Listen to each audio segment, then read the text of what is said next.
வணக்கம். இந்த விளக்கப்படிவுக்கு உங்கள வரவேற்கிறேன். இன்னைக்கு நாம ரொம்பவே அமைதியான பவர்ஃபுல்லான ஒரு இடத்துக்கு பயணம் போக போறோம்.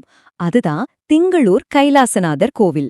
இது நவக்கிரக தலங்கள்ல சந்திர பகவானுக்கு, அதாவது நிலவு கடவுளுக்குரிய ரொம்பவே ஸ்பெஷலான ஒரு தலம். சரி, விஷயத்துக்கு வருவோம். இன்னைக்கு இருக்கிற இந்த வேகமான உலகத்துல நீங்க எப்பவாவது ரொம்ப ஸ்ட்ரெஸ்ஸாவோ மனக்குழப்பத்தோடவோ இல்ல எமோஷனலா ரொம்ப அப்செட்டாவோ ஃபீல் பண்ணிருக்கீங்களா? கண்டிப்பா நாம எல்லாருமே அந்த மாதிரி உணர்ந்திருப்போம் இல்லையா? அப்படிப்பட்ட சூழ்நிலையில தமிழ்நாட்டுல இருக்கிற இந்த பழமையான கோவில் உங்களுக்கு எப்படி ஒரு சிறந்த தீர்வையும் ஆழ்ந்த மன அமைதியும் கொடுக்குது அப்படிங்கறத நாம இந்த தொகுப்புல பார்க்க போறோம். இன்னைக்கு நம்ம பயணம் எப்படி இருக்க போகுதுன்னா, முதல்ல இந்த நிலவு கடவுள் கோவிலோட அறிமுகம், அப்புறம் சந்திரனுக்கு கிடைத்த சாபமும் விமோச்சனமும், இங்க நடக்கிற வியக்க வைக்கும் அற்புதங்கள், சந்திர தோஷத்துக்கான பரிகார முறைகள், கடைசியா நீங்க எப்படி இங்க பயணம் செய்யலாங்கிற வழிகாட்டி, இது எல்லாத்தையும் ஒன்னு பின்னாடி ஒன்னா பார்க்க போறோம்.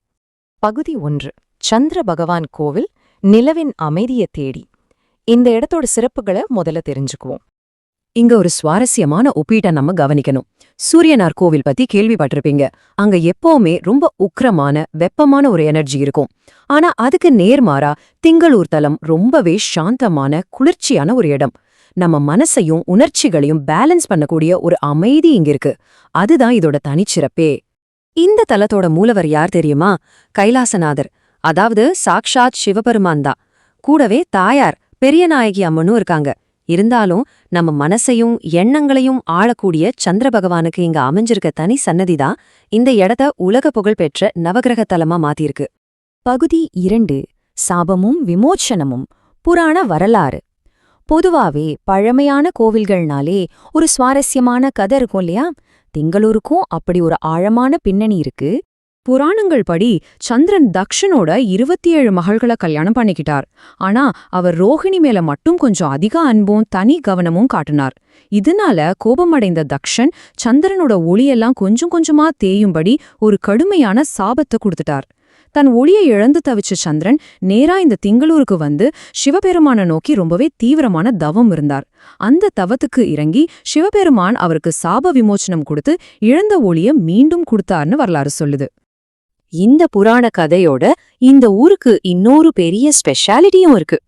சிவபக்தியில சிறந்த 63 நாயன்மார்கள்ல ஒருவரான அப்புத்தி அடிகள் அவதரித்த புண்ணிய பூமி இந்த திங்களூர் கிராமந்தாங்க.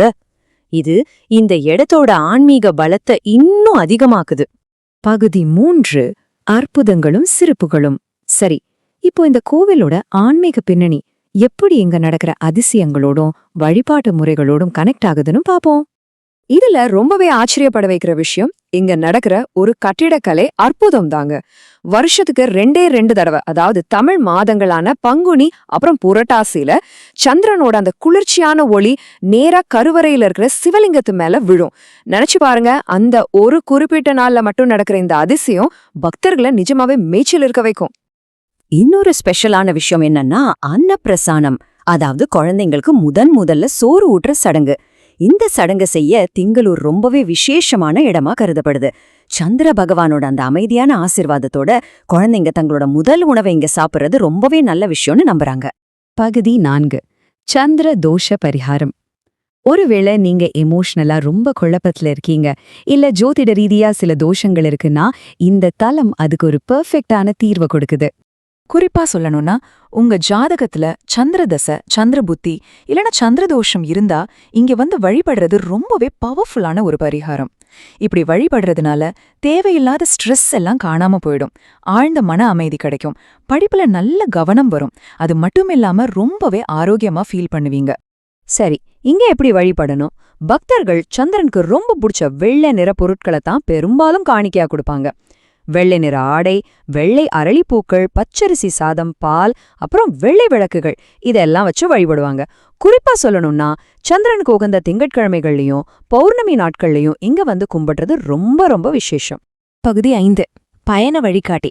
இவ்ளோ நேரம் இந்த கோவிலோட ஸ்பெஷல் என்னன்னு பார்த்தோம். சரி, நாம எப்படி நேர்ல போய் இதெல்லாம் தரிசிக்கிறது? அதுக்கான டிராவல் பிளானை இப்ப பாப்போம்.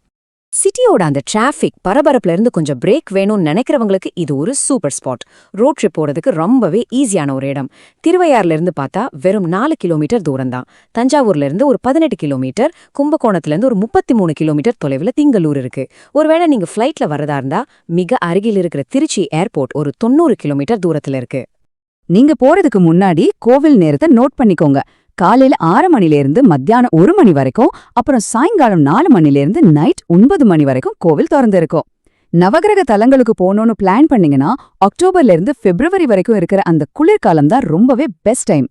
கூட்டம் கொஞ்சம் கம்மியா இருக்கணும்னு நினைச்சீங்கன்னா அதிகாலையிலயோ இல்ல வீக் டேஸ்லயோ போறது நல்லது. திங்கட்கிழமை மட்டும் கொஞ்சம் கூட்டம் அதிகமா இருக்கும், அதையும் மனசுல வச்சுக்கோங்க. நவக்கிரக தலங்கள் எல்லாத்தையும் பார்க்கணும்னு முடிவு பண்ணிட்டீங்கன்னா கும்பகோணத்தை உங்க பயணத்தோட ஒரு சென்டர் பாயிண்டா வச்சுக்கிறது ரொம்பவே வசதியா இருக்கும். அங்க இருந்து உங்களோட சொந்த கார்லயோ இல்ல ஒரு டாக்ஸி புக் பண்ணியோ போறது ரொம்பவே ஈஸியான வழி. நீங்க கும்பகோணத்துல இருந்து கிளம்பும்போது திங்களூர் மட்டும் இல்லாம இன்னும் சில நவக்கிரக கோவில்களையும் ஒரே ட்ரிப்ல கவர் பண்ணிடலாம். குரு பகவானுக்குரிய ஆலங்குடி அங்கிருந்து ஒரு 20 கிலோமீட்டர்ல இருக்கு. ராகு பகவானோட திருநாகேஸ்வரம் வெறும் 8 கிலோமீட்டர், சூரியனார் கோவில் ஒரு 23 கிலோமீட்டர், அப்புறம் சுக்கிர பகவானுக்குரிய கஞ்சனூர் ஒரு 25 கிலோமீட்டர் தூரத்துல இருக்கு. இது எல்லாத்தையுமே ரொம்ப சுலபமா தரிசிச்சுட்டு வந்துடலாம். அமைதியான மனம் ஒரு முழு நிலவை போன்றது. ரொம்பவே ஆழமான வரி இல்லையா? குழப்பங்கள் நிறைந்த இந்த உலகத்துல நாம எல்லாருமே ஒரு அமைதியை தேடிட்டு இருக்கோம். உங்களையே நீங்க கேட்டுக்கோங்க. திங்களூரோட அந்த சாந்தமான குளிர்ந்த நிலவொழியில உங்களோட கவலைகளை எல்லாம் போக்கி மன அமைதியை திரும்ப பெற நீங்க எப்போ இந்த பயணத்தை ஆரம்பிக்க போறீங்க? இந்த விளக்கப்பதிவு உங்களுக்கு ரொம்பவே யூஸ்ஃபுல்லா இருந்திருக்கும்னு நம்புறேன். மீண்டும் ஒரு சுவாரஸ்யமான தகவலோட நாம சந்திக்கலாம். ஆன்மீக அன்பர்களே, இந்த பதிவை பார்த்து மகிழ்ந்தீர்களா? எங்களுடைய ஞானபாரதம் யூடியூப் சேனலை சப்ஸ்கிரைப் செய்துவிட்டால் நாங்கள் போடக்கூடிய அத்தனை பதிவுகளும் உங்களை வந்து சேரும். அற்புதமான ஆலயங்களை பற்றிய பதிவுகள், மகா பெரியவர் பற்றிய பதிவுகள், ஜீவசமாதிகள் பற்றிய பதிவுகள் மற்றும் நம்முடைய பண்டிகைகளை பற்றிய பதிவுகள், இவை அத்தனையும் உங்களை தேடி வந்து சேரும். எனவே மறந்து விடாமல் எங்களுடைய ஞானபாரதம் யூடியூப் சேனலை சப்ஸ்கிரைப் செய்யுமாறு கேட்டுக்கொள்கிறோம். வாழ்க வளமுடன், வாழ்க வையகம். ஜெய ஜெய சங்கர, ஹரஹர சங்கர.